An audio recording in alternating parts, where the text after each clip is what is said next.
Everybody, welcome to the inaugural episode of the Drinks on Dusty podcast, where I get the drinks for my guests on the episodes, and we drink their drinks, and then we just keep drinking and talking. We talk about all sorts of things. We talk about what they're doing in life. We may talk about some acting. We may talk about some sports. We may talk about a turtle that you saw walk across the street. And you're like, what the fuck you doing, turtle?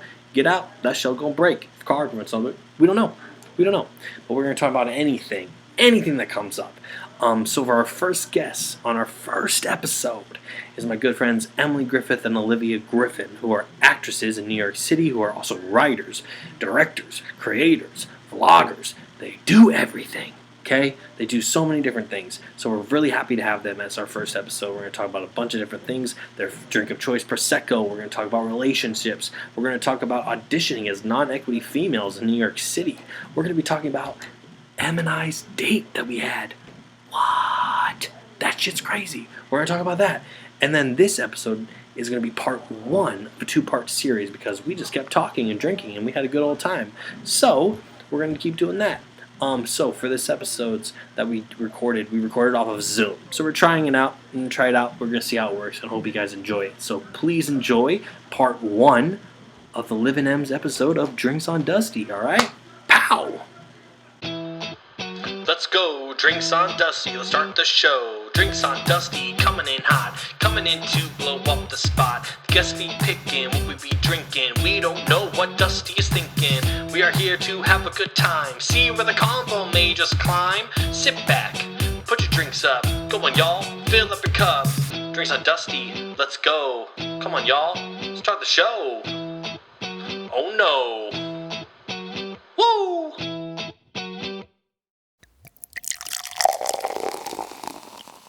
All right, so what are we drinking today, ladies? The drink that you guys chose today, what are we drinking? Oh, we chose Prosecco. Prosecco. Yeah. So Prosecco, for apparently those who don't know, because you had a hard time finding this. I had a very hard time. I literally could not find it in this small town of Dunbar, Nebraska I City. can that. I was on a summer contract last summer and also had a hard time finding it in wherever I was in the middle of New York. So what is the, like, okay, so I apparently thought it was a wine. It is. So It's a sparkling I thought it was, wine. Yeah. It's not a champagne? So champagne is sparkling wine too, but champagne is sparkling wine from the Champagne region of France. So it's only champagne if it comes from those grapes in that part of France. So this is the Italian version of that. So it's Italian sparkling wine, and it's called Prosecco. And it's just like, it makes me feel like more hipster than champagne. You know what I mean? It's more hipster than champagne? Yeah, because like everybody knows what champagne is, but like... No one knows what Prosecco is. This lady at the I went to this small, because I'm in Dunbar, Nebraska, so it's middle of nowhere in Nebraska where I'm from. And I went into a grocery store where they have, and luckily, the best thing about Nebraska is you can get liquor and beer and all your groceries in the same spot, where, as you know, in New York, you can't do that. Can you do that in Michigan? Yes. Yeah, it's like, it's awesome. It was an adjustment coming to New York, and I was like, it sucks. I don't want to go to a liquor. And like they have the liquor behind like the freaking liquor store, and I'm like, dude, I want to be right next to it. Look what I see. If I don't want to talk to you about it. I want to be alone. Like in CVS, like I want to literally be going CVS and pick up the hard liquor that I want and walk up to the register. Yeah, I don't want to talk to you about it and anything like that. But these people, I looked around, could not find anything called Prosecco, and I've only known it from where we worked after our shifts and everything, when people would be like, I stole a bottle of Prosecco. I'm like, okay, cool, I'll drink it because it's drink. I'll drink anything. It's fine. But perhaps the family left a bottle of Prosecco. I don't think it was stolen. Perhaps. Yeah, one of the two. Perhaps sometimes in our special events that we had worked at this job, people would leave a bunch items behind. Food that they didn't want, bottles of Prosecco that were already open because it's bubbly, and they were like, oh. We have to finish it in one go. So. Yeah, way to get the lowdown there. That was pretty good. Yeah. So that's how you knew about it. Right? That's how I knew about it. But they didn't, like, I couldn't find it at the grocery store that I went to. And then, because I'm like 50 minutes out from the bigger city, I would stop at this liquor store, and this older lady's at the cashiers, and I come in, hey, do you need help? And I usually would never. I'm like, I just need a bottle of Prosecco. This girl looked at me like I asked if I could find a zebra in her store. She was like, So- she looked at me, she's like, what is that? And then I was like, actually, to be honest, I don't even know. I think it's a wine. It's like a sparkling wine or whatever. And so I looked all over and couldn't find it. So I'm breaking the drinks on Dusty thing, but it's champagne. I'm drinking champagne, mostly because Emily told me it's close enough. It's close enough. Yeah. Close enough for, being in whatever Nebraska. But yeah, the Prosecco thing was, I really thought it was like an everyday thing you could just get. Or it's probably just because of the small town and everything, but I think in some regions, because like me, where I'm from in Michigan, it's like you can go to the grocery store and get Prosecco. When I went on contract 2 summers ago, I was like more closer to like Rochester, Albany, like real cities, and you could get Prosecco. But where I was last summer, it was kind of more rural. They did not know what that was. They were like, "What?" I was like, "Prosecco." Well, I think it's because like you already have champagne, and champagne is super famous. So like if you already have champagne and you're like, you know what I mean? Like, why do you need? It's you know what I mean? It's like, oh well, we already have like scotch. I don't need Right. And like the brunch culture of like mimosas is probably like we're a brunch city. We're a brunch neighborhood. You know what I mean? New York is a city that is consistently and currently and always at brunch. Right. yeah, Like, we're that's a brunch good analogy. And Nebraska is a city or state of we just drink beer on the side of the road. And Right. Like, come on. all right, so here's something I wanted to get into. So you guys are best friends, right? You call yourself best friends. Most of the time. Friends. Most of the time. No, You're we're in the best middle. friends. You're in the middle of an argument right now, or anything like that. No, we're perpetually in it. We've lived together. We've lived together for years. We've been friends for almost 8 years, so we are best friends. Wow. But we also have been quarantined together. So You have been quarantined. So here was one of my things I thought was really interesting about you two is you guys, you didn't go to high school together, did you? no. You didn't go to high school, but you went to college, right? Mhm. So you went to college together. You live together. You create together. Mhm. You work together. Yeah. You live together. You literally get together all the time. We How know. is that with like? Do you ever get really tired of tired of each other or anything? Absolutely. I'm like, I can't stand her. No, honestly, the thing is, what's good is like we're literally like sisters. So like in the sense of like, I don't even have to talk to her during the day to like that's still like we're hanging out. Like Okay. we during the quarantine we schedule our time. So like Wait, really? literally this is included with even our other roommates. We pretty much unless we're working on something for our virtual teaching or we're working on our musical or our vlogs, we do not hang out until after 6 p.m. Mhm. Done. Really? Like literally there's never a time. Literally the whole quarantine there's never a time. Like today I spoke to you at like Yeah, we noon. talked in passing. I in the like in afternoon. passing, but like we're not gonna be like, let's go hang out tomorrow at 1 p.m. Let's go like chill. Sometimes on the weekend we'll chill a little bit, cause like, but even then we're certainly not gonna chill out before 2 p.m. Yeah. It's gonna be like nobody talks to each other. Then we have our alone time, so when we come together, We And have then our.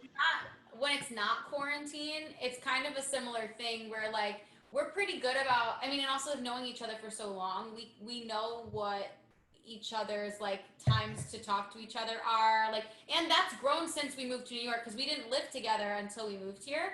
Yeah. So we know each other very well, and we know a lot about when each of us. So you guys didn't live together when you were when you guys were to college? No, we lived with other. We were still besties, but like we just she had lived in like a party house, and I lived. A party house? Wait, Em lived in a party house? Oh, yo, this is a story. Wait, what? So when I went to school, after the end of our freshman year, there was my friend Josh and I were going to look for an apartment, and our other friends, Brianna, Jacqueline, and Michaela, were also looking for apartments. So we all decided to go together to go apartment hunting, and then realized that really it would be best if all 5 of us like tried to find a place because it would be cheapest that way. Okay. And then it got like time went on and we hadn't found an apartment that worked, and so my dad bought a house out of foreclosure because he's a handy guy and he likes projects. Baller move. And so he bought a foreclosed house, and we moved in, and so basically like we lived there, but I like helped him fix up the house was like the deal. So like it Ooh. was called the house was called the YOLO house. Yes, yes to having Yeah. a name. So There it we was go. the YOLO house. Oh, all of our We houses had in college did. YOLO Oh yeah, parties. that's like a thing. I get mad if people didn't. We named our dorm. Like I lived in a frat. We named our dorm room. We had our theater party house had a name. Mhm. Like I Oh, named yeah. mine the Panda Pit. Was my senior like little townhouse with me and my best friend Miles, and then the Bear Pit was the name of the theater party house. And then everyone started naming their own places. I thought that was the coolest thing. Yeah, it's fun because then you also like it's like your little like inside thing where you're like, oh, are you going to YOLO later for Oh, like yeah. the da-da-da-da? Right. Yeah, so I lived in the YOLO house for 3 years. The and it was that YOLO same house. type I of love people. the It was lit, and we still have like I'll show you sometime. YOLO We've got a little sign. There's a little sign that in my room that says YOLO. Which like the first thing we did when we moved in was we put that sign on the wall next to the front door. Now, So I was this did like not the theater ever party live house? Yeah, One of them, yes. one of them. There were Oh, so there were a couple, but this Turn was Up Townhouse, the Peacock Inn, like yeah. The Peacock Inn? Perch. No, it was the Peacock Peacock Perch. Perch. Peacock Perch. The Turn Up Townhouse, the Peacock Perch. There was another one. They're gonna be mad. It's Caleb and Maria's house. Condo Remy. Condo Remy. There you go. God, There you go.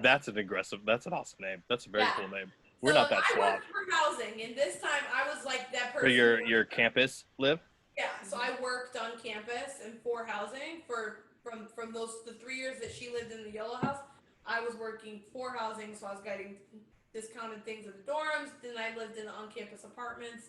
Was still working for housing, doing the thing. Fun fact: the YOLO house is Doing in a the thing. subdivision across the street from Olivia's parents' house subdivision. So like, Because I live right, my parents live really close to where our college is. so it was super great because anytime I wanted to go see Brenda, I could just go pop over and Brenda. see this Brenda. Have some Prosecco in Yeah. my The house. mother of the Just lovely right Olivia. across the street. Like, it was great. We can go drink Prosecco with Brenda. Okay, Yeah. so since both of y'all were in theater and you lived in Emily lived in a party house. Yeah. What are the craziest parties when you were in college? Are they or not? I am a firm believer that theater houses, the theater people throw the craziest parties. That's what I lived with. I think But we're y'all not were at in a bigger liberty- school than I was. We're not at liberty to discuss some of the things that have happened at those parties. They were. That's how I would Yeah, They're I would crazy. say there were There several. was some great things that happened were lots of themed parties. Yeah. Oh yeah, So everything that- was a theme at the theater houses. Yeah, Yeah. we had a Yeah. luau one. Yeah, it was called- really fun. It was called Freaky Tiki Yeah. Get Laid at YOLO is what the name of that. There we party go. is. And put the I like lays that. on. See, get it. Yeah. We had another one. We had when Lemonade dropped. We had a lemonade themed Oh, party. that was So like we Beyonce had the playing the whole time. yeah we had the visual album on the whole time. It was the whole. We just put the album on loop and everybody came over and like it was like a lemonade themed party. We had several. The YOLO Christmas parties we can't discuss in We're detail not what at occurred. liberty to discuss a single holiday party. I would say any There- holiday party that happened through our Yeah, college because we years. had YOLO Christmas, and then we also had what we call Carrot Ween, which was two of our friends from college's birthdays were in October close to Halloween, so we did Halloween and their birthdays in one party. Those we can't talk about We definitely because can't. We there's definitely too much can't. that occurred. It's Oh my. wait for our tell-all book in 20 years. In our Like, town hall That's book. like- Some See, I things mean- have to be in the vault. Some things have to be in the vault. You know? I mean, that's better than me. I'm that person. I'll be like, I'll tell you everything that we did. I don't care. Like we did it. Like ours were, they got wild. But there's something about theater people. I feel like can be so locked up with the performing, and you're told not to hook up in the department. You're told not to do this, and you're at rehearsals for like 12 hours a day when you're at like a tech rehearsal and everything. And then when you get like a day off to let loose, like you let loose. Theater people go hard. They go And, like, hard. I think the other part of it too, though, is in your department, you're so close. Like, I can't speak to people who went to normal college. I did normal college, But, like, and it was You're like not no. tight like that, but like in Yeah. the theater, like there were like less than 100 kids in our entire theater department, like tech, Yeah. acting, and musical theater was like less than 100 kids total. And you spend all day, every day with these people, and especially I feel like the acting majors, you get very comfortable with each other because you have to be like vulnerable Yeah. and doing scene work and You're like. crying in the first Right. the first few weeks of school. You're laying on the floor being a puddle. So and then everyone's crying. Take all those people who are very comfortable with each other and know each other very well, add alcohol and potentially other substances that we're not at that we're not at liberty to Substances. to the mix. And like, but you add those things, and now you've got people who were already already more likely to be hanging on each other than the average human being. So just like I feel like, and who are generally looser just as humans. Like theater people tend to be more relaxed, go with the flow. Like, you know what I mean? So we're already that. They're not shy to get up and dance. Like we would have a dance section over here. Yeah, there was a whole. They're not shy to. People sometimes theater people just want to kiss each other. You know what I mean? And there's more like it's not like they'll kiss somebody like we kissed, cool. It's like it just we felt that in the moment. All right, well, see you later. Right, bye. Exactly. Have a good one. It's not like we kiss and we didn't kiss and now we're a thing. Like that's not. It was that's definitely a lot of that. Just, like, it gets crazy, and especially then because like we had all of our tech friends get involved too, and then stuff could get really crazy because we had like people bringing. I remember in the basement at YOLO. Like people brought spike tape to the house and like taped out a 4-square floor on the cement floor of the basement. Drunk. Yes. That was dangerous. You know what I mean? So like once our tech friends started getting involved too, then it's like a whole new level. Because not only do we have these big personality actors, now we have people who are like actually have skills and are like, you know, like we can rig lights from here. Yeah, we can rig that. Or like, what do you want? Where do you want the hazer? And we're like, what do you mean the hazer? And they're like, we have a hazer. Where do you want the hazer? Like, you know. What's the soundscape we're going for? Like, where do we want to put the speakers? Like, you know what I mean? Like, so then your party's like super lit because not only do you have like super fun people, but you also it's like a whole production. It's like a whole thing. That's crazy. I'll tell you what was great in college was that a lot of my best friends lived at that house, but I did not live there. So when the party you went home. I could go home. Yep. We had a thing called the party dispersal thing, where like. By the time I was a senior, it was like, oh, there's a lot of underclass. Like things are getting a lot. Like I'm getting a little bit of mom now because now I'm a senior and I'm seeing the freshmen. Well, mom's side's coming out. Right. I'm like, oh, that freshman is. Oh God. Right. So I would disperse, and it was. I mean, that was the best thing is I didn't live in the first 3 years was like I didn't live in the theater house, so I literally I'd get shit canned. Whatever would happen, I would go back. The coolest thing was like I lived in a fraternity for my first 3 years, or you can only live the second year or whatever. But the fraternity people would ask me about the theater parties.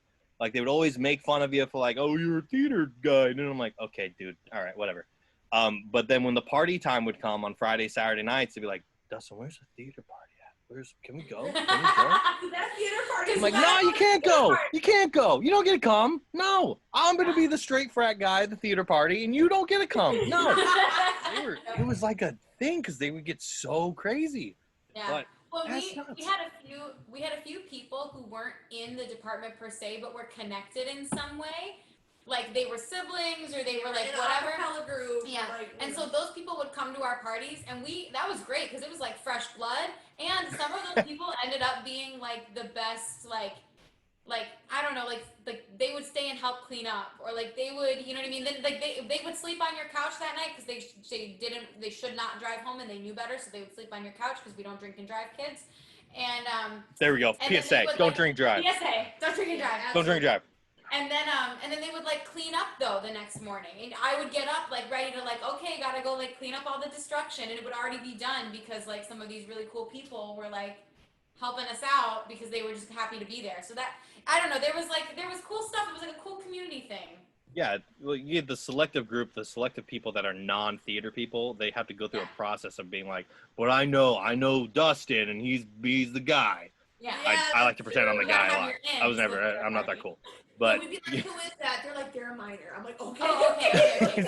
They're a minor. Okay, we're cool. I've We're never cool. seen them before. Yeah. Who is that?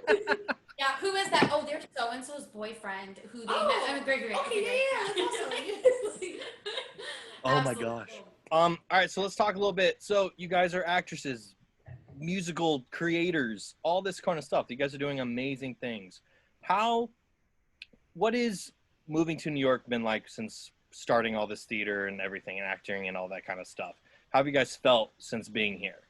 You guys have been here how long? I mean, I'm assuming because Emily, you got here. I'd been in New York roughly now 3.5 years, technically if you're counting these days now, but you've both been there roughly the same time? Yeah, so I moved in July 31st, 2016, I moved here. So my 4 years coming up then, she moved like November 1st. Okay. So I moved here and I subletted from one of my best friends, Brianna. Shout out, you know Brianna. Brianna? Yeah. And I subletted from her, and then Em came and visited me, and we viewed apartments, and then we viewed this lovely house. And we moved 9 streets the down wall. from where I was subletting. So we're still there. We've been here ever since. So, like, we signed that lease, and she moved into this house. And so we've been here the whole time. Yeah. I was on contract in the fall after our senior year, and so instead of getting to move, like, well, because I wanted to move, I wanted to go to New York. But instead of getting to move then after contract, so it was really great actually having lived here though, because she like had scoped everything out and like gotten the lay of the land. And so then when we were like, okay, we need to find our apartment, and I came, she was like, here's where we should be looking, as opposed to like just going in blind and not knowing what neighborhoods Knowing we more were stuff, yeah. in. It was also like, which is really helpful. We're located in Astoria. It was once I was in Astoria and I was like, this is where my commute is. This is like my hood. It was like gonna be harder to like borough move. Mm-hmm. So I was like, we looked pretty much everywhere in Astoria first, like before like going to like borough hop. So I moved, like I said, 9. Dude, I didn't even know what a borough was when I came here. I didn't even understand any of that at all. You guys seemed way more ill prepared with all that kind of stuff. I think we had both spent a good amount of time. We had like. You guys visit New York a lot before you moved here? She studied in New York. Yeah, so the summer after our freshman year of college, I lived here for about 6 weeks. I was doing a training program at Cap 21, which is no longer, it doesn't exist. Cap 21 used to be part of NYU, and now it's a part of Malloy College. But at this time, Cap 21 was its own entity, not affiliated with the university. So I did a summer training program here. So I literally lived down in Tribeca, like 2 blocks from work. Wow. And so I lived, it wasn't Tribeca at the time though, because at the time, like, nobody claimed the street that, like, no, like, neighborhood would claim the street that I was living on. No, so it was like they annexed you. They're like, nah, you don't get to be here. It was a no man's land between like Tribeca, Soho, and Chinatown, and like nobody wanted this street. So we'll call you the Alley View. No, you don't get to be a part of Soho. No. It was like nobody, but now it's like, now that Tribeca's cool and all that, like, you know, people. Now that Tribeca's cool. Yeah, Tribeca's cool now. But then I was taking class up by Union Square. So, I lived here for that time, which was helpful because then I already knew how the trains worked. I already had I had a general layout of Manhattan that I understood, or at least lower Manhattan. So like those things were, I had those things, but like I had never been to Queens until I moved here. I mean, except for flying into LaGuardia, but like, you know what I mean? Yeah. It's scary. I mean, for me it was, I didn't know any of it. Both of us we're Michiganders, like born and raised in Michigan. Wait, do y'all call yourself Michiganders? Is that a thing? Yeah, no, you don't. They don't call you Michiganders. They do. Yes, we do. Michiganders? Michiganders. Our fucking accent. Weird. Like, I swear. I give it a 2. So yeah, it was an adjustment moving here, and then getting involved in what your question with like how's theater been and acting. Yeah. An adjustment. It was definitely like. I think us going to school, we both got a BFA in musical theater. You think like you're gonna get out, you're gonna audition, you're gonna book jobs, you're gonna like make all this money. Yeah. If you're like you're gonna be fine because like you have the tools. You're not untalented. You got this. Yeah. But it really has turned out to be a journey. You know, like it's not easy. It's not easy at all. It's a whole learning curve as soon as you actually get out to the city like this. To New York City. I'm like saying like this. I'm in Nebraska. I'm looking at a tree. You've been in New York for years. Yeah, I've been around New York for a bit. But it's scary, and I think I did have one of the questions someone did actually send me on Instagram. So what was one of the you guys came in as non-equity people, right? Non-equity actresses. Mm-hmm. How did you go about with auditions when you first came here as non-act? Because you guys are more musical than I am by far. You love it when you say it. Thanks. You're right. You know, I'll be like a rapper. He's a famous rapper. I can do a little rap. I can write a little rap. My birthday's next week. I'm expecting a rap. Was it next week? Bet. Yeah, I will definitely send you a rap. But as musical theater actresses, how was it when you first started auditioning out there? Oh, it's a grind. So like the thing because you're both kind of 2 different types as well. Yeah, I mean, we're very different. Well, our audition experience is very different. So yeah. Well, so going in as a non-union soprano belter, I'm like, who is just like blonde soprano belter, non-union. Like everybody is, you know. So it is what it is. What's shocking about it is you hear that and you hear it again and again and again that this industry is so saturated with actors.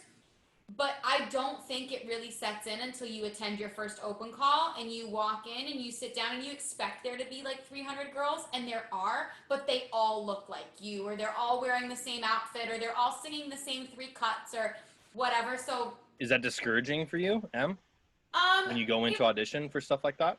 I think for me it was. Like, if I'm being honest, I think it was because I felt at a disadvantage in a way, in that I might look like these girls and I might have dressed and whatever, but I don't sound the same as them. Like, when I sing, it's not a generic musical theater sound, and I felt really intimidated by that. In that, like, I didn't feel like there was room for a non-musical, like a I don't know what we'd call my voice, like more of a folky like thing. I didn't think there was room for that in those spaces. It felt like they needed like a carbon copy of whoever did it on Broadway, or you know what I mean? And I wasn't going to be that carbon copy. So that was definitely like intimidating and a lot. And I pounded the pavement for like, I don't know, for 2.5 years. I was like going to all the open calls, like doing the stuff, doing all of that. And I think that's really valuable experience, because it really makes you think about how much you love this and how much you want this thing.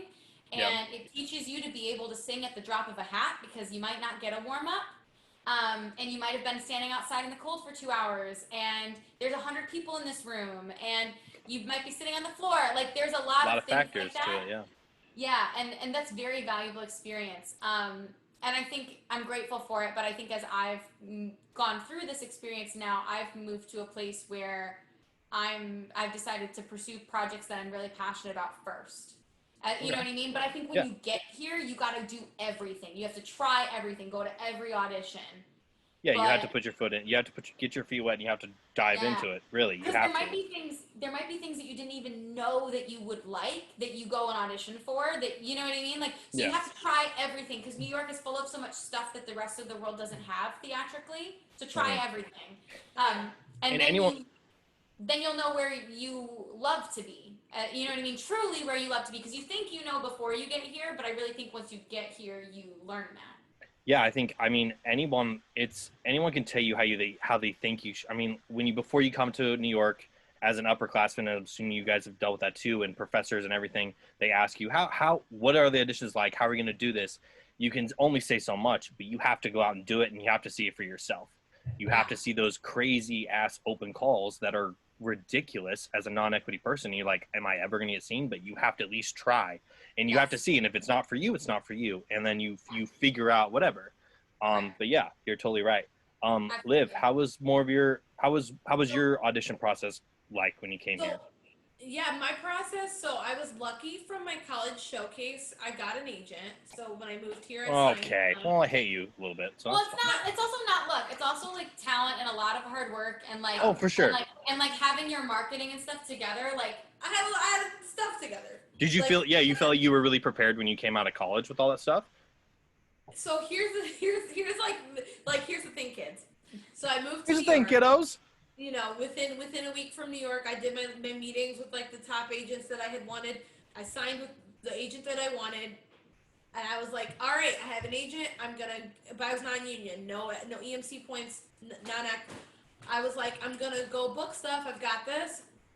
Even when you sign with an agent, it's not like you're the top of their roster. Oh yeah. You know what I'm saying? Because like I had some credits from like the stuff I had done, just working at amusement park, working at summer stock, but it wasn't, I didn't have any like credits where it's like you worked at the Muni, so so it was kind of like, okay, so I had to start going to all these open calls myself, because just having an agent, that did not mean that I was getting appointments, because it's like I really have learned how like the casting directors, if your agent submits you for them and that casting director looks at it and they're like, who is this?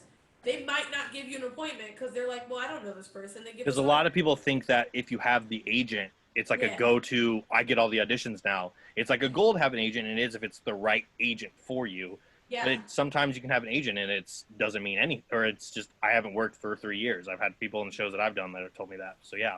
Absolutely. So I mean, like as I like through the almost 4 years now, I definitely like got to a point where I was going to so many open calls, so many auditions, and on top of open calls, we were going to like EPAs, stuff that was getting us in the room with like the major casting directors. Yep. So I started to be able to get appointments then because it was like, oh, I think I have seen, like when your headshot comes up on Actors Access, they're like, oh yeah, I've seen her. They'll actually give you an appointment. Yep. Once you go into the room and you start doing well, and you stay and you keep doing it, things do start to they start to remember you because they've seen you 5 times now, and it's especially like we had said we had a lot of success auditioning our first summer here. Me and her were both here, not booked, but we were able to get seen in a lot of auditions, non-union, and build those relationships with the casting directors, which is really the most important thing. Yeah. Those relationships with them. It was definitely a thing, and then after a few years here, I got EMC points, and so I was auditioning EMC. She's EMC as well. But that, again, having EMC points, equity membership candidate, we were able to get on a different list than the non-EQ list. It was like, so at an EPA, you would be able to get seen before people who were not EMC, but after equity. And then after that, a year and a half ago or so, I got my equity card. So that was super exciting. Yeah. Yay! Doing me a lot of good right now because there's a million auditions during this global pandemic. Hey, you can't deal with the murdered hornets and the coronavirus and everything. That had nothing to do with you, Liv. That had nothing to do with you. Yeah, no, but You can't control that. It's great, and I got it. I did not get all of the points. I got it from doing a show, and it was awesome. Yeah. That's success in its own. Having done the non-EQ grind. We've talked because we're writing the musical. I had to bring that up. You guys are literally writing a non-EQ musical, which is the greatest idea I've ever heard. I mean, as a musical writing thing since Hamilton. Hamilton's a little better. I've never seen your show. Your show may be better. Don't know. Hamilton's cool. Well, I don't know if it's Hamilton, but I think it's pretty good. Dustin, we'll send you the most recent drafts. You better send me the most recent draft. Yeah, see that people? Tell my millions of followers, I get the recent drafts, okay? Yeah. Okay? You got to put in the work. You got to annoy these 2 girls a little bit. Be like, hey, you can count them up. You got to send them a couple drunk texts, and you just keep putting it in their head. You just keep saying, couples very similar. Dustin's never drunk texted at either of us. That's a good segue. Let's talk about the dumb drunk texts that you made. So people that I don't text a lot that may listen to me, you guys do get a good amount of my drunk text messages. What are those like for you? I haven't got one in a while though. I haven't got one in like a few weeks. We love the drunk text, but we love the drunk FaceTimes more. The drunk time face.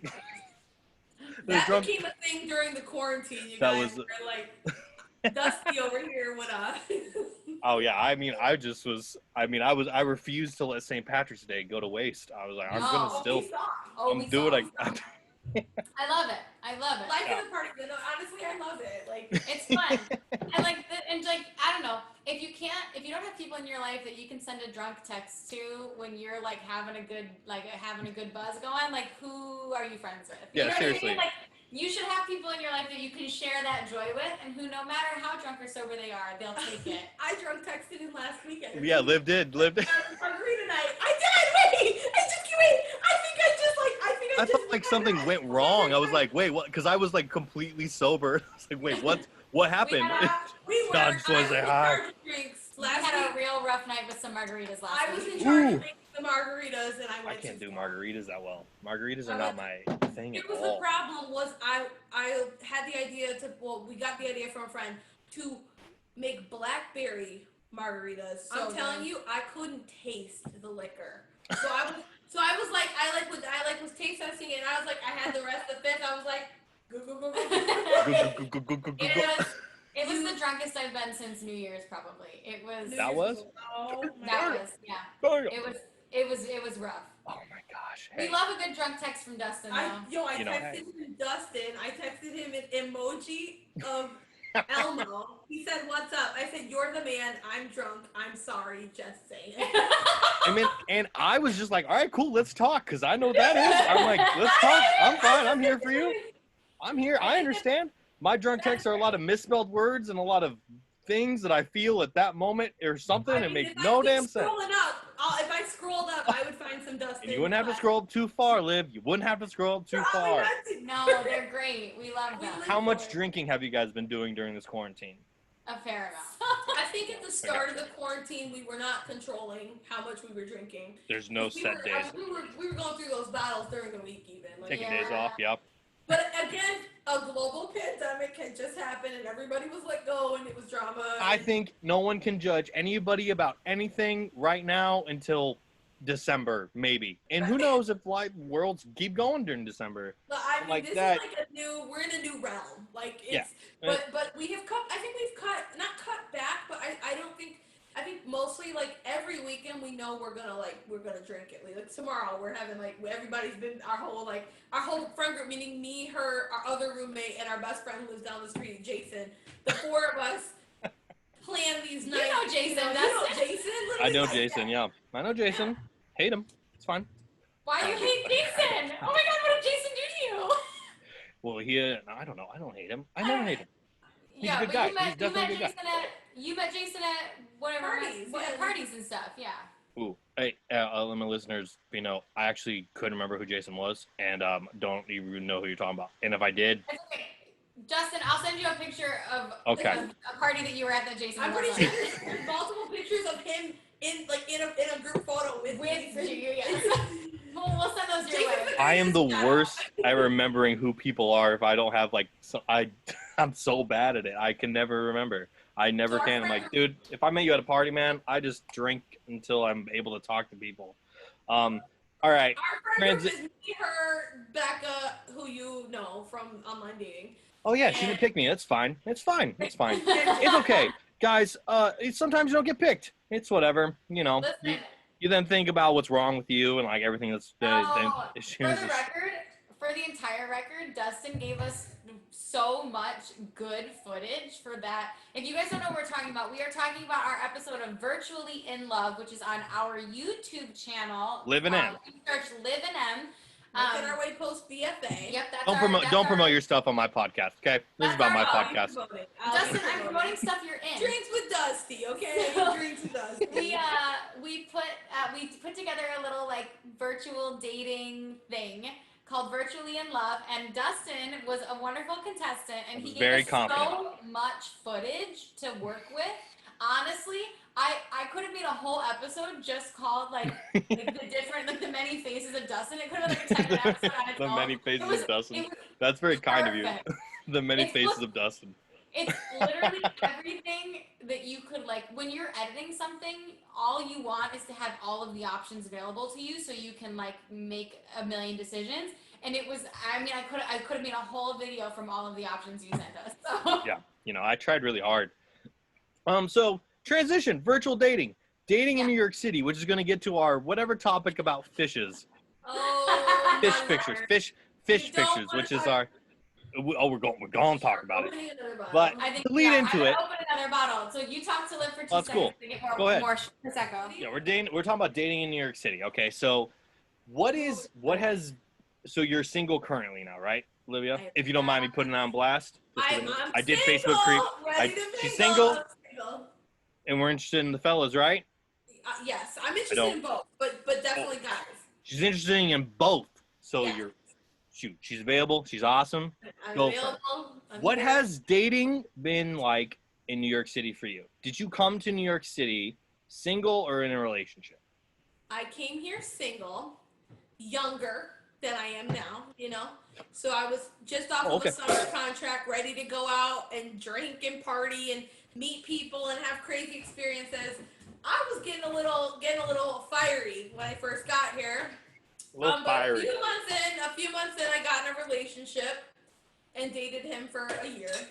And then got out of that relationship. I ended it. Oops. Yes, you did. What? Oh, that a boy. Hey, we know who ended it. Liv don't fuck around. Liv don't fuck around. She ended it. That boy wasn't good enough for her. But That boy wasn't good enough for her. We don't need him, right? Do we hate him? I'm like that we loyal don't. mother. We don't hate him. We don't hate okay. him. But it was just like it was not was- the he right. wasn't It was right not for the right me. fit. But we don't hate him. He was No, a good we're- dude. Y'all are He's obviously great. way more mature than I am. I'm like literally, I'm that loyal dude that like, we hate this guy. I'll hate him for no reason. I don't even know him. I'm like, Justin, hate there him. are real other quick. times when I'm gonna need that energy. Yeah, and I need that. Intend to But like. use I've that. learned that it's very specific. It's a specific type of energy that you need it in certain times. But I'm that way all the time. Like, dude, we don't hate him, Dustin. We don't hate her, Dustin. It's fine.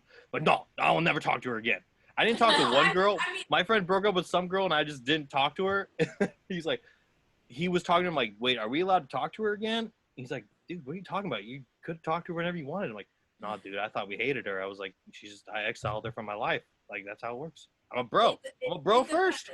It depends on who. Like in this case, he was a great person, just not right for me. And there was little things, but you know how it is when you're in your 20s. What I realized was once you date someone for over a year, it gets to that point where it's like we're either going to continue dating and get married, or we're gonna it's just end. ended. Like, that was kind of like after I had dated him for a year, it was like okay, like when it comes to evaluating stuff, that was also a factor where it was like I knew I wasn't gonna marry him, but also he's a great person, so it's not like he should. Somebody whoever marries this dude.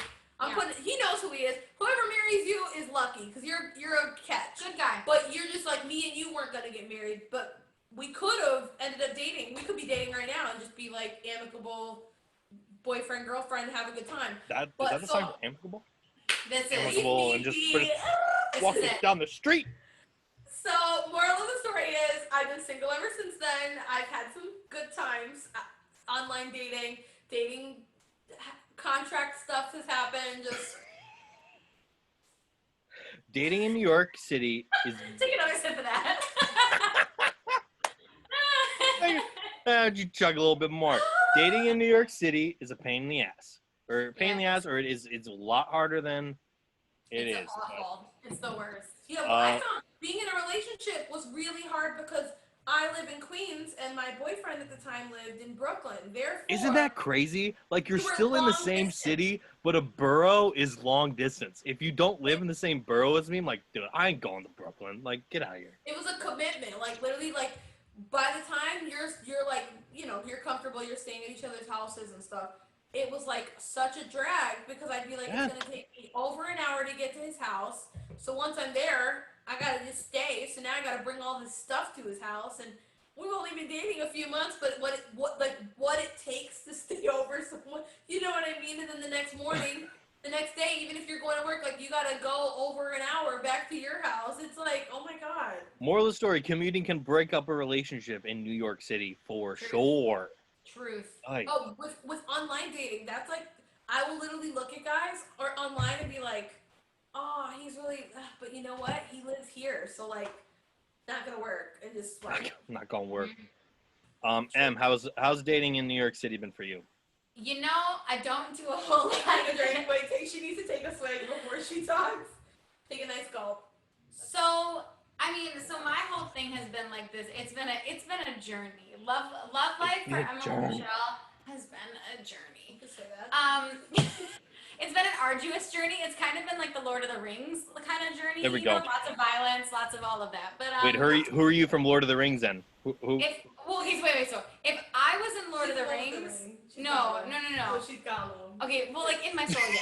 But like, So you got him, girl. You got him. You got him a little bit. And I would be an elf in Lord of the Rings for sure. I don't know. Oh, which that makes- elf. yeah, that With makes the arrows. Oh, I'd be an elf. So yeah. So for me, dating is yes, I see. Don't do an arrow again. For me, dating in New York City is, I mean, it's really challenging because You've done a good amount of like the I've gone on meeting dates. people from apps. Yeah. Yeah, so like I've met people from apps and gone on dates with them. I think the most dates I've ever gone on with somebody is 4 dates from a dating app. But Damn. I don't know. And after 4 dates, I was like, And Eh. lukewarm. As my She was mother told lukewarm. her. Yeah, as Brenda so wisely told me that I was lukewarm. Wait, she told you were lukewarm? So my mom Yes. gave her dating advice. Oh like, yeah. So I she'll was tell you how I it was is. seeing this guy, and Liv's mom was in town, and we went out to lunch because we're very close, and And we're also very close with to each other's family. moms. So Literally, so her mom Jane is like my best friend. and right, and so And similarly vice with versa. Brenda. So Brenda came to town, so obviously we have to get lunch. And so we're having lunch, and I'm telling her I'm about to I'm going to work, and then I'm gonna go meet this guy for drinks or something after work.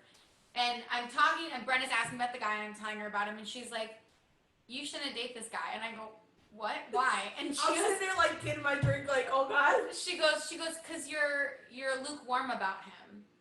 She's like, And I "So was you need to be passionate, hot about somebody, not lukewarm." I mean, I totally agree with that. Point was. Emma was like really in herself at first. Was kind of like, oh, but guess what? Guess what? You were lukewarm Single. about him. So I've been single now for, it'll be 4 years in December. And That's not bad. I've been single for a bit. And so dating in New York is really hard. And I'm the kind of person who needs to feel really comfortable with you and needs to get to know you really well before I'm interested in you. Yeah. And so that's really challenging in New York because not a lot of other people are that way. And so Yeah, you go on a few dates with It's a people and fast-paced city. It's literally just boom, boom, boom, boom, boom in every aspect of any situation. Exactly. So you go on a few dates with somebody and they expect you to make a decision, and I'm like, I'm still figuring out if you're not a serial killer. I'm still deciding if you're gonna kill me tonight, bro. Right. I'm still working that out, and that's other people you know what I mean. This is just that's my journey and my whatever. So other people live their lives however they choose to live them, and that's beautiful and amazing and wonderful. And I can't live my life that way because of how my brain works. And so dating in New York has been truly challenging, and and so here I am, single and ready to mingle. But I want to get to know you. So I need to spend a lot of time with somebody before I'm interested in them, and that's really challenging to do here because time is really precious in New York. It is. Right, it takes you an hour to get everywhere, even if you're going. It takes me an hour to get to the grocery store. It's down the street. You plan out your time like that. By the time you work, you go on the train. You just go. You go to the gym. You go to class. Whatever you're doing, that's your whole freaking day. So yeah, that's the whole thing people don't get in the city. Yeah, you have a friend group, and then you're trying to date. It's so hard because what we've been blessed with is we have had a friend group. So trying to balance that when you're oh well, Saturday we're having a party, right? Then when are you going on a date? Oh, well, Friday I work. Okay, well, Sunday, oh, I also work Sunday. Okay, what about Monday? Oh, well, he works, and he is. It's it can be really hard to even schedule stuff. It's a never-ending saga. And dating inside a friend group and a work group, which I think ends up being a big thing. And it's as a theater person or an actor or an actress, it's you can date someone in the show you're in, or you could be seeing people, you see the people in your show, the people that you work with, or randomly on these dating sites, which I am not good at by any means. But that just is a bad recipe. Dating and seeing people at work and seeing people in the show you're in, I've committed both of those, and those are not a good thing to do unless it works out really well. Yeah. But I think the challenging part of it is that you form these connections with these people. You form connections with people you work with. You form connections with people who you're in shows with and all that stuff. And maybe you've met your forever person, and that's wonderful and that's beautiful and that's great. But a lot of times you haven't, and this is just another person who's on your journey of finding your forever person, which is also a beautiful experience. Yeah, but it can be really challenging to navigate those situations and to work that all out. You know what I mean? You're in a show with somebody and you start dating and then you guys split up, but you're still in the show. What are you going to do? You know what I mean? So I think it helps you grow up as a person to, you know what I mean? To learn how to navigate the intricacies of such a weird thing. I don't know. It's a gift, but it doesn't feel like a gift at the time. And you know what's tricky being a theater person and then dating in New York and dating on contracts, yada yada, is actors in and of itself, to live an acting lifestyle in New York you tend to have a job that's unconventional with hours because you have to, during work hours, i.e. 9 to 5, 10 to 6, you have to be able to audition. So your job has to be flexible, which means you are possibly working evenings, you're working on the weekend, you know what I mean, you're doing crazy opening shifts here and there. Like, you're doing all these crazy hours because during regular work hours, you have to be auditioning or be able to audition. So that tends to put a axe in a bunch of other people because normal people are like, oh yeah, I work 9 to 5 Monday through Friday. Do you want to hang out Friday night? Do you want to hang out Saturday? And we're like, well, that's the only time I can work because I can't work 9 to 5. So you're kind of working two jobs in and of itself like that. Mhm. And then another thing being a theater person is you're just gonna leave for months on end. And that I mean, that was a huge thing that was happened with me and my ex. Was like, I booked a contract, and so it's 0 to 100, where it's like literally I live in New York and I'm gonna see you all the time because we have been dating for a year. Oh, and now I'm going away for over a month. You know, and he's like, Yep. what? Mm-hmm. And you're like, Theater yeah, just I'm going takes you away, and I'm not gonna be in the state, and then after that I'm also gonna go away. It's just like that's the lifestyle of like nomads where we go, and then what's hard? Nomads. Everyone knows this is we go on contract and you get really extremely close to these people on contract because you don't know anybody in the town that you're working in except for the other actors in the show. Y'all all probably live by each other or with each other in some circumstances, and you spend every single day together. So then people tend to form relationships when they're on contract, and then what's hard is then you get back in the city and you realize, oh, that person lives, you know, in Washington Heights and I live in Astoria, and we're never gonna see each other. You know, or like Hypothetically. right? Hypothetically. Hypothetically. Hypothetically. Well, this person works restaurants, and this is a bartender in Brooklyn, so they go to work at this time that I'm getting off work. We're never gonna see each other. You know what I mean? Like that can be it's a real thing. Yeah. So anyone from Nebraska listening to this, dating in New York's difficult. Not difficult. It's crazy. Actually, if you're an actor, I want to hear. If you're an actor, yeah. So if you ever do this, Dustin, I would love to hear what dating is like not here. So like, if you get to talk Not to here? me, not from New York, and I've asked them what that's like other places, because like I haven't been an adult and dated anywhere except for New York. Here's so the I'd be weirdest so thing. Curious to know. The weirdest thing for me is actually my dating scene has always been better in bigger cities because I am from Nebraska. I don't know what it is. Like it's just I'm from Nebraska, and I was never really good. Like in high school, I had one girlfriend that I wasn't supposed to date. Wasn't supposed to date till I was 16. But she's my mom. Mom, you haven't figured this out. I don't know what you're doing. Don't tell her. But like I was always just the dude that like I had a girlfriend or whatever, and I'm a pretty softy guy. But like dating in like the bigger cities, I had girlfriends when I was back in Nebraska, and then the last girlfriend that I had, I just never had a girlfriend again. I was like, no, I'm not doing this anymore. And then the pool was way more open in Chicago and New York and bigger cities and meeting people, and my, I guess, Nebraska nature, I think, does help me. Like I can easily talk to people, which you're a gentleman. First of all, Dustin is a First of all- gentleman. Yeah, if we're gonna, can we really quickly do a PSA for the ladies out here who should be dating Dustin? Dustin is a catch. Dustin is first a of all. catch. He's the catch. He is a gentleman. He is kind. He is thoughtful. He is smart. He is funny. He will show you a good time. Everyone should go date Dustin, and that is the PSA. So if you're not dating Dustin, what are you doing? You I'm should just date not that him. pretty. I'm not that pretty, but like it's I'm Dustin's nice. pretty, but Real Dustin's nice. pretty. So like everybody, Dustin's the go catch. date Dustin, and this is the PSA. He It's will live and he have will a gentleman you. He will. My will. favorite thing is gonna be deciding if I will let this be. If I'll be like, do I cut this out? I love it. This is the But- promo part. It's us up close. It'll be the promo part. It'll be that. It's the number one Hey, guy in America to just- date. Everyone. This is the first episode of this podcast. Is just you two. Like everyone date Dustin. He's just Well, like he only paid us like $50 to say that.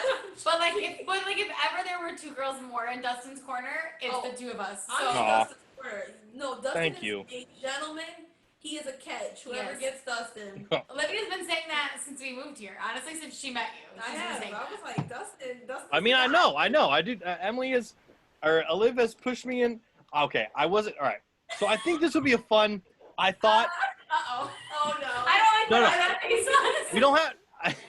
No, go ahead, Dustin. Say what you're gonna say. Say what you're gonna I say. don't know if I want to. I had it on my notes to be like, this could be funny if it works out well. And it maybe it will, maybe it won't. I don't know. But I have been on a date with Emily. And That's do we call that a date, Emily? It was a date. It was absolutely a date. Okay. I was a huge supporter in that date. And I mean, that was the reason I asked Emily on the date was because of Olivia. Olivia told me. She told me. Oh, was that not known? Was that not known? Olivia, if you're yes, Emily, the biggest. Oh. Listen, wait. Oh my God!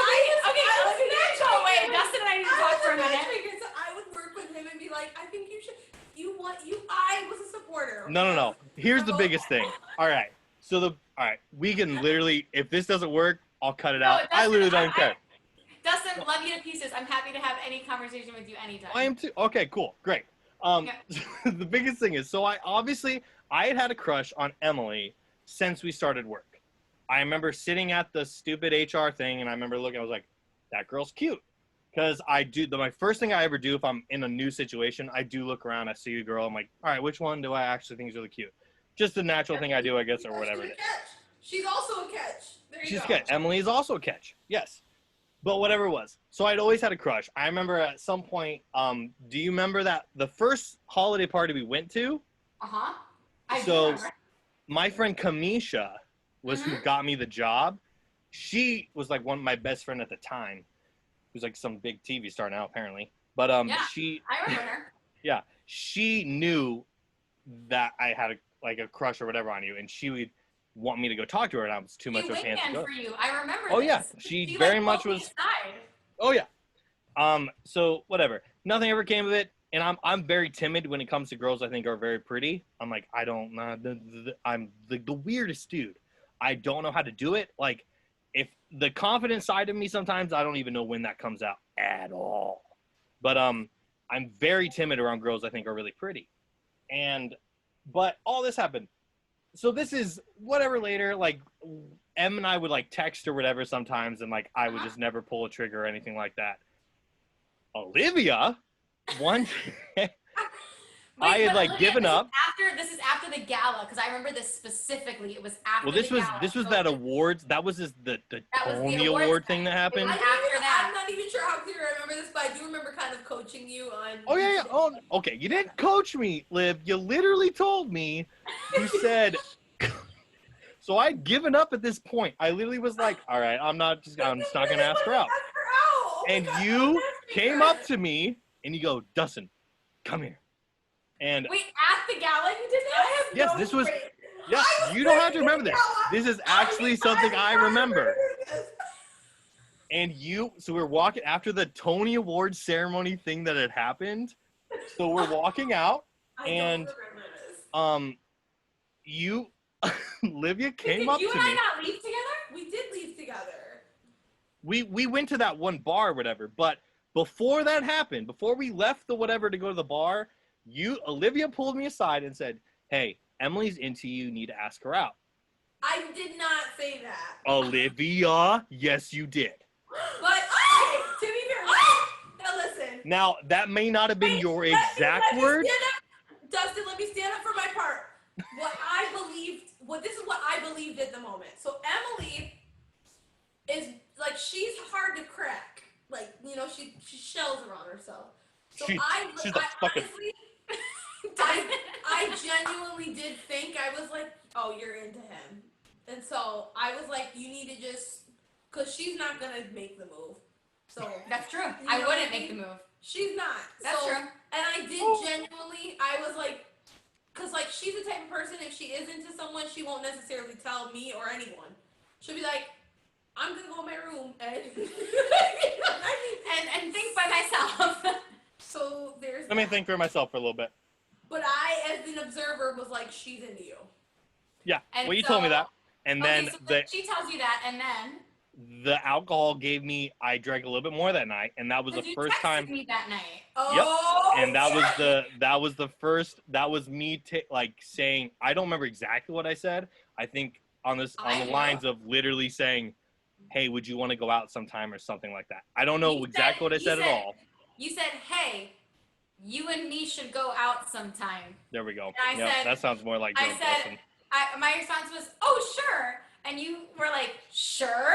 What the hell does that mean?" And I was like, "It means yes. Does it not mean yes?" Like, I was like, No. Because sure to a guy, if a girl says sure to me, I'm immediately like, I immediately go, oh, she's not into me. That's how I immediately think. Immediately. That my head will literally turn off. No, I'll be like, no, okay, cool. That was just me being like, "Oh, sure, let's do it. Great, okay." Because see, here's the thing with sometimes she really genuinely for her to. It's like you don't know what you want until you try it, until you go on a date with someone. Until you try it. Like it's ice cream. It's like, you try a little bit. You do a little sample. I went to college with her, so like there would be, you know what I mean? And there was like, there was one guy you were like, oh, he's so cute. Go on a date with him. The date was kind of like lukewarm. I don't know who you're talking about from college. Oh yeah, okay. Talking about me. But you were I got like into him. But I was really into him until we went on the date and it was But lukewarm. then That's other true. people who you were like, I don't know if I'm really into that. You went on a date and it was better. Yeah. So Yeah. this is like me as an observer. I was like, you're like, I don't really know. I'm like, you need to go on a date with You him. need to go try it. Because Dustin's a catch and Emily's a catch. And I was like, I'm a matchmaker. Dear listeners, let me tell you this. Dustin was a perfect gentleman on our date. We went to a great restaurant. We had Italian restaurant, yeah. I asked a lot of people about that restaurant too. It was great. You wait, really? Yeah, it was great. She suggested it. Because it was so nice. It was beautiful. It was intimate. It was nice. It was. We had good food. I think we bought a bottle of wine for the table. I did with my boyfriend. Yeah. I think we did. And you know, Dustin's one of my friends, and so we had like great conversation. It was very pleasant. It was a very good date. So like, ladies of the universe, go on a date with Dustin. He will show you a good time for sure, no matter what. And No matter what. And he will. Like it was like you picked the whole thing. You set the whole thing up, and it was like. It was a really, really pleasant, nice, just like. I tried real hard. It was really a nice date. And so, ladies of the universe, Dustin is a catch. He is a great guy, and everyone should date him. Yes. And that is from someone who has gone on a date with him. That is my recommendation. You should go on a date with Dustin. I'm Team Dustin. We're team Dustin. And I would like to give some notes. Don't ever kiss a girl in the subway train. Don't ever do that. We didn't do that. Not a good move. We were young and stupid. Oh no, dude! I made it so weird. He kissed her on the subway platform. Don't ever kiss anybody on a subway platform. Well, the weirdest thing is, I hugged her, and then I said bye, and I left, and then I turned around and went back in for it. But you know what? It's really hard. I do think this is a New York thing. It's really hard to find a nice way to do like a kiss goodnight or a first kiss in New York. Everywhere's gross. Because everywhere's gross, but also like as a girl, like I don't necessarily want this guy who I just went on a first date with, not you, Dustin, because I knew you and like whatever. That's cool to me. It's fine. It's fine. Just put it on box. It's cool. Listen to what I have to say first, and then you can have your feelings. Oh. But we've got another bottle. But the point being that as a girl, I don't necessarily want somebody who I've gone on a first date with, who I may not know very well, to know where I live. So it's not that thing where like you see in movies where like the guy drives her home and drops her off and kisses her on her front stoop. Yeah, New York fucks That's all like that not up. a thing in New York. Not a thing. I don't really want you to know where I live until I know that I can trust you. If you came all the way to my house to drop me off, that means you're coming over. You're coming over. So it's it's a sure. lot of things. And so whereas like for me it wasn't like with like I don't know. I wouldn't have been concerned with you coming. You already knew where I lived, Dustin. That was not an issue. You've been over. You've been over already. But it causes this whole other conundrum in New York that it doesn't cause in other places, I think. And so it's really hard to find a good place to do that, like good night kiss or whatever. It's a weird thing. Yeah, it definitely is. All right, everybody. Thank you guys so much for listening to the part 1 episode of the Liv and M Drinks on Dusty podcast. Hope you guys listen in for next week to continue the episode. So we left off on Em and I talking about our date, and it will continue it a little bit more into the part 2 episode, and we're going to start talking. We'll get a little more in depth because the drinks were flowing a little bit more. They're flowing. The drinks be flowing. So we start talking about some other shit, and we don't know where we're getting at, but we got a little serious, and I want you guys to listen in for part 2 next week, all right? So thank you guys for listening. Thank you guys so much. Follow, like, subscribe, tell people to listen to it. Tell me what was wrong. Tell me if you think it was dope. Tell me what your favorite color is. I don't care. But thank you guys so much for listening. We'll see you guys for part 2, all right? Drinks on Dusty. Pow!